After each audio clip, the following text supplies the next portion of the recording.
multiple sclerosis stuff. Hi friends, it's Adam, the crippled cannabis cowboy.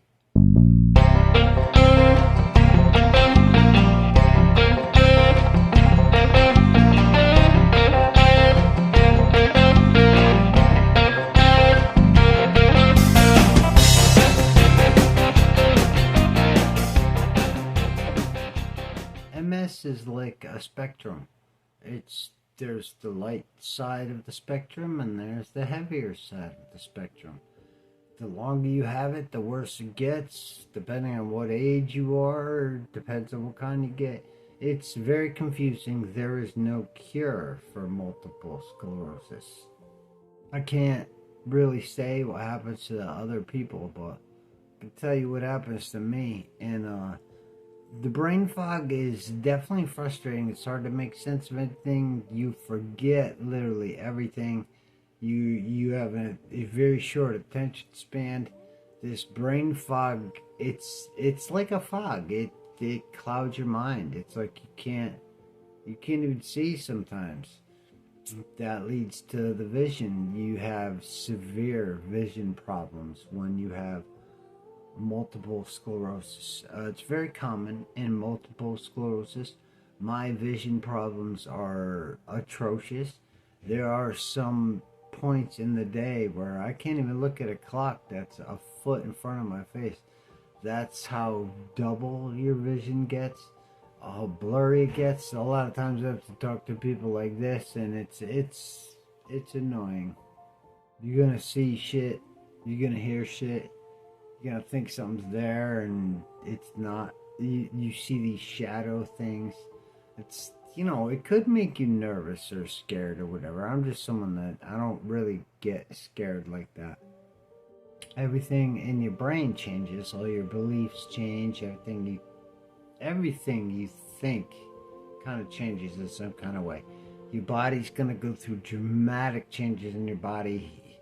Some people lose all their weight. Some people gain a massive amount of weight due to medication, I think. I don't know. I'm one of the ones that lost a lot of the weight. I lost all my muscle mass. I mean, it's gone. I think the last time I stepped on a scale, I weighed 148 pounds. I've never weighed 148 pounds in my adult life. Yeah, you literally have no muscle. That kind of deterioration obviously leads to no strength. So your strength goes. So that ability to stay active and stay mobile, even to just exercise. It's what a weird thing about multiple sclerosis is supposedly exercise helps it, but it's so hard to exercise when you can't move. So your physical abilities kind of go out the window. Your fingers, yeah, I lost all contact in this hand. It barely works anymore. I can't fine tune anything. I've used my right hand, but I grew up a lefty, so it's very strange. It's like my good hand went, but it's very different. It affects everybody differently. For example, I lost all control of my left hand. I lost all control of my right foot. So it's like it alternates. In me, it alternates, and it's a pain in the ass.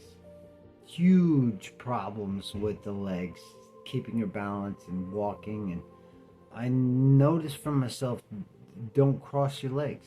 Every time I cross my legs or I'm walking, whether it be sideways or I'm turning around or whatever I'm doing, if I cross my legs, I can fall. And you don't want to fall, man. Falls kind of hurt a little bit.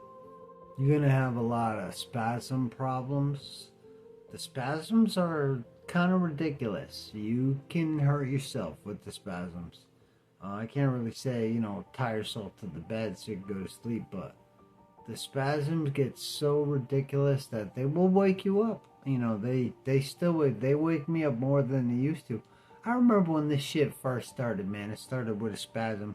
I was trying to date some girl. She was sleeping me. I would get these spasms in my hip area. It used to drive me freaking crazy. That's obviously increased. It's both hips, it's both knees, it's both feet, especially the feet. So the spasms they mess with the sleep, plus your sleep is messed up anyway. When you're sick like me, I seem to sleep twice a day. So, as far as the normal traditional pattern of sleep, it changes. Now it's like I sleep for some hours. I got a couple hours of being functional. Then I got to sleep for some hours. Then I get a couple hours of being it falls into a different time frame.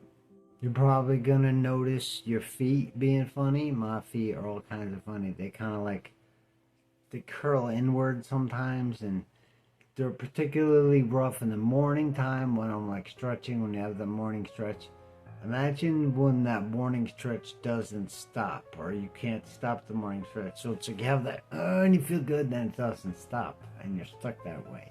Yeah, that sucks. You go up on your toes a lot. I go up on my toes every morning. You can't walk around when you're on your toes. I gotta wait until my calves relax a little bit so my heels can touch, so I can walk. There's something called a neurogenic bladder. If you get one, man, I hope you don't get one. You definitely do not want a neurogenic bladder. I've learned for myself, like when I get the sensation to take a pee, immediately go to the toilet. Don't matter. Sit, wait, however long it takes, get it over with. I noticed the longer I wait, number one, you can't hold it, so that's tough.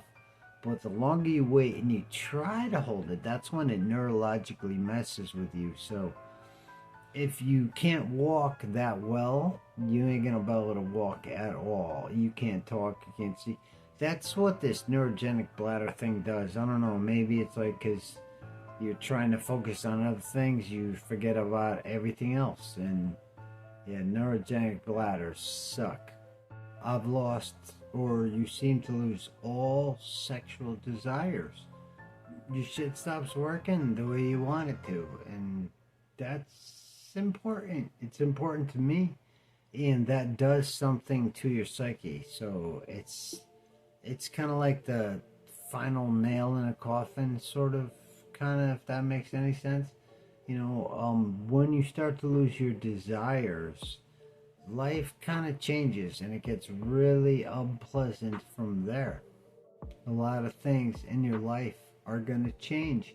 Your job is going to change, your friends are going to change, your people you love are going to change. It's, you're sick, so you have to look at love and relationships differently.